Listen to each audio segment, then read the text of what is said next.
আপনারা শুনছেন শুনছেন বিষ্ণু পুরাণ সারানুবাদ নীলাঞ্জন ভট্টাচার্যের কণ্ঠে। ওম পাপহং পাপকর্মাহং পাপাত্মা পাপসম্ভব ত্রাহি মাম পুণ্ডরিকাক্ষ সর্ব পাপ হরে হরি নমঃ কমলনেত্রায় হরয়ে পরমাত্মনে অশ্লেষ ক্লেশ নাশায় লক্ষ্মীকান্ত নমঃস্তুতে। আমাদের হিন্দু ধর্মের সর্বপ্রথম শাস্ত্র হল বেদ। সেই বেদে শ্রীহরিকে বলা হয়েছে পরম পুরুষ বা পরমাত্মা। নারায়ণ বা বিষ্ণু বললেও সেই তাঁকেই বোঝায়। হিন্দু ধর্মে যত দেবতার উল্লেখ করা হয়েছে তাঁদের সকলের মধ্যে প্রধান হলেন এই বিষ্ণু। কেন তাঁকেই সর্বপ্রধান দেবতা হিসেবে পুজো করা হয়? কারণ একজন মানুষ ঠিক কোন পথে গেলে সমস্ত পাপ থেকে মুক্ত হবে সেই রাস্তাটাই দেখিয়েছেন বিষ্ণু। সমস্ত পাপ থেকে মুক্ত হলে মানুষ মোক্ষ লাভ করে। বিষ্ণু হলেন সেই মোক্ষদাতা। জীবের স্বভাবই এমন যে তারা সাধারণত পাপের রাস্তাই বেছে নেয়, কারণ এই রাস্তাটাই সবচেয়ে সহজ। এখানে সুখ অঢেল, কিন্তু পরিণাম, হ্যাঁ, সেটা রীতিমতো ভয়ঙ্কর। এই পাপের কারণেই একজন মানুষ পরের জন্মে আবার যে মানুষ হবে এমন কোনো কথা নেই। তার আরও নিম্নতর জন্ম হতে পারে। মানুষের জমে থাকা পাপকর্ম অনুসারেই তার পরের জন্ম নির্ধারিত হয়। সৃষ্টির এটাই নিয়ম। কিন্তু এই নিয়মের ব্যত্যয়ও আছে।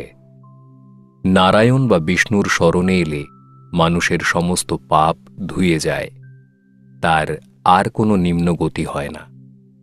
বিষ্ণুর কৃপায় সেই মানুষ তখন মোক্ষ লাভ করতে পারে। কি করে তা সম্ভব ভাবছেন তো? বিষ্ণুর বাণী বা আদেশই মানুষের পাপ স্খলন করে তাকে মুক্ত করে দিতে পারে। সেই বাণী অনুসারে চললে মানুষ তখন পরম গতি বা বিষ্ণু লোক লাভ করে। কিন্তু ভগবান বিষ্ণুর বাণী কোথায় পাবেন? না, ভগবানের বাণী শোনার আশায় বিষ্ণু লোকের অপেক্ষায় কাতর হয়ে বসে থাকতে হবে না। ভগবান নিজেই এই পৃথিবীতে নেমে আসেন। হিন্দু বিশ্বাস অনুযায়ী পৃথিবীতে যুগে যুগে যত অবতার এসেছেন তারা সকলেই ভগবান বিষ্ণুর অবতার। অবতার মানে যিনি ত্রাণ বা তারণ করতে অবতীর্ণ হয়েছেন। নারায়ণ বা বিষ্ণু হলেন জগতের পালনকর্তা, তাই একমাত্র তিনিই অবতার হয়ে নেমে আসেন। পৃথিবীতে যখনই অধর্ম আর পাপ প্রবল হয়ে ওঠে তখনই সেই পাপের বিনাশ করতে বিষ্ণু স্বয়ং আসেন। সেই অবতার পুরুষের বাণী যুগে যুগে মানুষের কাছে পরম আশ্রয় হয়ে ওঠে। সেই বাণীর শক্তিতে জীবনের যে কোনো সমস্যাকে জয় করা যায়, যেমন মা ফলেষু কদাচনা অথবা ন হন্যতে হন্যমানে শরীরে কিংবা সম্ভবামে যুগে যুগের মতো বাণী প্রকৃতপক্ষে শুধুমাত্র বাণী নয়, এগুলো আসলে এক গভীর আশ্বাস। প্রথম বাণীর প্রভাবে কাজের প্রতি আসক্তি এবং দ্বিতীয়টির প্রভাবে মানুষের শোকের বিনাশ ঘটে, আর তৃতীয়টি, এটিকে শুধু বাণী ভাবলে ভুল হবে। আসলে এক পরম ভরসা, পরম শক্তির উৎস।